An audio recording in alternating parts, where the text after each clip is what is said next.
আপনি যদি সারাক্ষণ চিন্তা করতে থাকেন যদি ওই জিনিসটা থাকতো তাহলে আমি সুখী হতাম, যদি অমুক সমস্যাটা চলে যেত, ওই মানুষটা আমার জীবন দুর্বিষহ করে তুলেছে, যদি সে একটা বাসের ধাক্কা খেত আমার জীবনটা কত ভালো হয়ে যেত। প্রতিবার বাস দেখলে আমি এই দোয়া করি। আমরা সব সময় নিজেদেরকে একথা বলে বুঝাই যদি অমুক মানুষটি বা অমুক সমস্যাটি জীবন থেকে চলে যেত তাহলে জীবন কত সুন্দর হয়ে যেত, অথবা যদি অমুক দুঃখটি দূর হয়ে যেত তাহলে সবকিছু পারফেক্ট হয়ে যেত। যদি মানুষের পরিবর্তন হতো, যদি পরিস্থিতির পরিবর্তন হতো, যদি পরিবেশের পরিবর্তন হতো, আমরা এভাবে ভাবতে থাকি সবকিছুর পরিবর্তন হলে জীবন সুন্দর হয়ে যেত, তাহলে আমাকে আর দুর্বল থাকতে হতো না। আমরা ভোগের উপর ভোগ করতে থাকি আর এতে পুরোপুরি আচ্ছন্ন হয়ে পড়ি। আর আল্লাহ আজ্জা জাল্লা বর্ণনা করছেন, জানো তুমি কত দুর্বল? তুমি একটি মাছির চেয়েও দুর্বল। দুআফাত তালিব ওয়াল মাতলুব। যখন তিনি এভাবে বলছেন আমি আপনি মজ্জাগতভাবে অবিশ্বাস্যভাবে কতটা দুর্বল, একটু চিন্তা করে দেখুন। আপনাদের প্রত্যেকের মাথায় বিভিন্ন জিনিসের চিন্তা আছে প্রতিদিন। আমরা এখন রোজা রাখছি, নামাজ পড়ছি, আর আলহামদুলিল্লাহ নামাজ পড়ার সময় আমরা মনোযোগ ধরে রাখার চেষ্টা করি, কিন্তু এর বাইরে আপনার মাথায় কোন চিন্তা ঘুরঘুর করে? আপনি কি নিয়ে উদ্বিগ্ন থাকেন? আপনি কি নিয়ে চিন্তা করেন? কোন চিন্তাটি আপনার মাথায় সারাক্ষণ ঘুরতে থাকে? কোন জিনিসটির ব্যাপারে ভাবেন এটা যদি থাকতো, আর কোন জিনিসটির ব্যাপারে ভাবেন যদি এটা না থাকতো? কারোর জন্য অসুস্থতা, কারোর জন্য ডিপ্রেশন, কারোর জন্য দুঃখ, কারোর জন্য হয়তো কোনো ব্যক্তি। কেউ কেউ ভাবেন যদি ওই মানুষটা আমার ব্যাপারে খুশি হতো। তারা অন্য একজনকে খুশি করার চিন্তায় মশগুল থাকেন। যদি আমার বাবা আমার উপর খুশি থাকতেন তাহলে আমি সুখী হতাম। কিন্তু আপনার বাবাও তো একজন মানুষ, তিনি যদি আজ খুশি হয়েও থাকেন কাল হয়তো তার জীবন শেষ হয়ে যেতে পারে। তারপর আপনি কি করবেন? এরপর আপনি কোথায় দাঁড়াবেন? সুতরাং আমি আর আপনি এভাবে এসব জিনিসের পেছনে ছুটতে থাকি। আর এর পরের আয়াতে আল্লাহ আজ্জা জাল্লা বলেন, মা কদারুল্লাহ হাক্কা কদরিহি, তারা আল্লাহকে যথাযথ মর্যাদা দেয় না। ইন্নাল্লাহ কাউইয়ুন আজিজ, নিশ্চয়ই আল্লাহ শক্তিধর, মহাপরাক্রমশালী। তুমি দুর্বল কিন্তু আল্লাহ সর্বশক্তিমান। তিনি আরো বলেন, তোমরা আল্লাহকে যথাযথ মর্যাদা প্রদান করনি। জানেন তিনি আমাকে আপনাকে কি বলছেন? তিনি বলছেন তোমরা বিভিন্ন জিনিসের পেছনে ছুটবে, তোমরা বিভিন্ন মানুষের পেছনে ছুটবে, তোমরা এই দুনিয়ার যত কিছুর পেছনেই ছুটো না কেন এর প্রতিটি জিনিসের একদিন সমাপ্তি হবে। এর প্রতিটি জিনিস দুর্বল। এই কারণে তুমিও দুর্বল হয়ে পড়েছ। এই জন্য তুমি বারবার দুঃখ ভারাক্রান্ত হয়ে পড়ছো। ফলশ্রুতিতে তুমি বারবার ক্ষতির সম্মুখীন হচ্ছ। কিন্তু শেষবারের মতো যখন তুমি এই সিদ্ধান্ত গ্রহণ করবে তোমার যত চাওয়া পাওয়া আছে তার মাঝে সবচেয়ে বড় চাওয়া পাওয়া হলো তোমার মালিককে খুশি করা, যখন তুমি সবকিছুর উপরে আল্লাহর সন্তুষ্টিকে প্রাধান্য দাও, যখন তুমি সত্যিকার অর্থে তোমার অন্তর থেকে এটা করতে পারবে, একমাত্র তখনই, যেহেতু তিনি শক্তিধর। জানেন আল্লাহ এইমাত্র আমাদের শেখালেন যখন তুমি দুর্বল কাউকে পেতে চাও তখন তুমিও দুর্বল হয়ে পড়ো, কিন্তু তুমি যদি আল্লাহকে চাও যিনি শক্তিধর এবং মহাপরাক্রমশালী, তাহলে এটা তোমাকে কেমন করে তুলবে? এটা তোমাকেও শক্তিশালী করে তুলবে। আর যখন তুমি শক্তিশালী হয়ে উঠবে জীবনে বিভিন্ন জিনিস আসবে যাবে, কিন্তু তোমার শক্তিমত্তার কোনো কমতি হবে না। যে জিনিসের পেছনে তুমি ছুটছো তা ভেঙে পড়ার কারণে তখন তুমি আর ভেঙে পড়বে না, কারণ তুমি দুনিয়ার এসব তুচ্ছ জিনিসের চেয়েও অনেক অনেক উচ্চ একজনের সন্তুষ্টির অন্বেষণ করছো। আমি বলছি না যে আপনি এই দুনিয়ার কোনো কিছু চাইতে পারবেন না, কিন্তু আয়াতটি আমাদেরকে একটি ব্যাপারে শিক্ষা দিচ্ছে।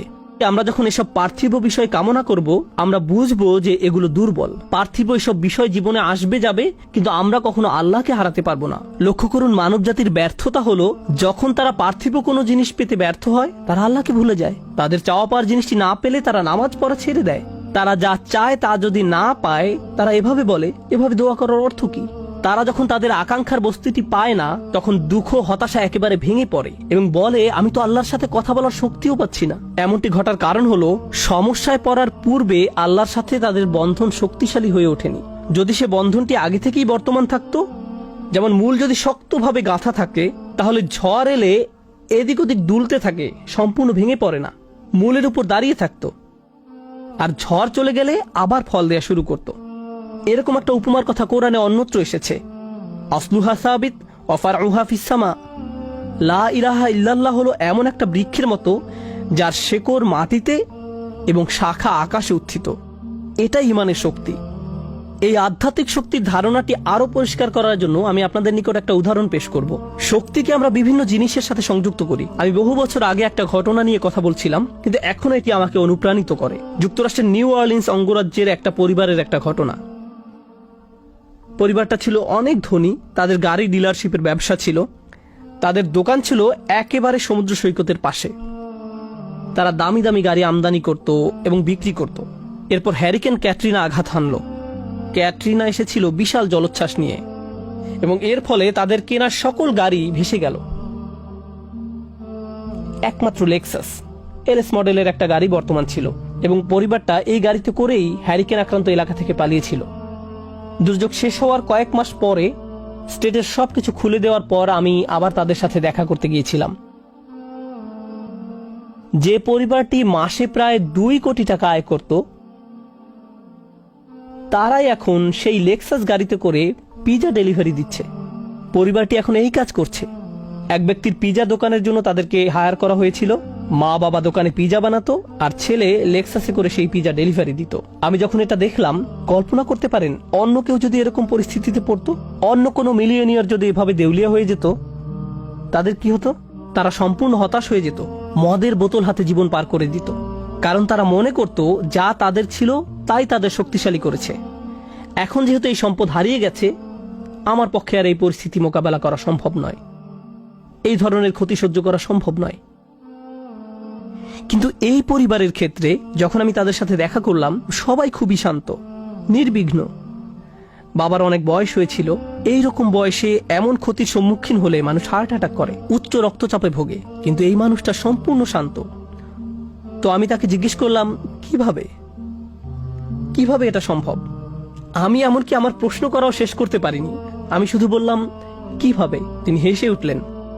তিনি বললেন, যখন ব্যবসা ভালো ছিল আমি সারাক্ষণ ফোনে ব্যস্ত থাকতাম। শিপমেন্ট এসে পৌঁছেছে কিনা, পেমেন্ট দিতে দেরি হচ্ছে কিনা, কার কি ডেলিভারি দেওয়া প্রয়োজন, কাস্টমার খুশি কিনা, ট্যাক্সের হিসাব ঠিক আছে কিনা, কর্মচারীদের সমস্যা, অমুক সমস্যা, তমুক সমস্যা। এসব কারণে আমি কোনো মতে জুমার নামাজে উপস্থিত হতে পারতাম কোনো রকমে। কিন্তু এখনো তো টেবিলে খাবার আছে, এখনো তো আমাদের মাথার উপর ছাদ আছে, আর এখন আমি নিশ্চিন্তে মসজিদে গিয়ে নামাজ আদায় করতে পারি। আর সকালে ঘুম থেকে উঠে আমাকে কিচ্ছু নিয়ে ভাবতে হয় না, একমাত্র আমার রবকে মনে করা এবং তার কৃতজ্ঞতা জ্ঞাপন করা ছাড়া। আমার আসলে মনে হয় আমার জীবন শেষ হওয়ার পূর্বে আল্লাহ আমাকে সহজ জীবনের এই নিয়ামত দান করেছেন। সেই বাবা এটাই বলেছিলেন, কোনো সাধারণ মানুষের পক্ষে এভাবে কথা বলা সম্ভব নয়। আপনি যদি এমন কথা অন্য কোনো ব্যবসায়ীকে বলতেন, সে বলতো এই লোকটার মাথা নষ্ট হয়ে গেছে, তার সকল সেন্স নষ্ট হয়ে গেছে।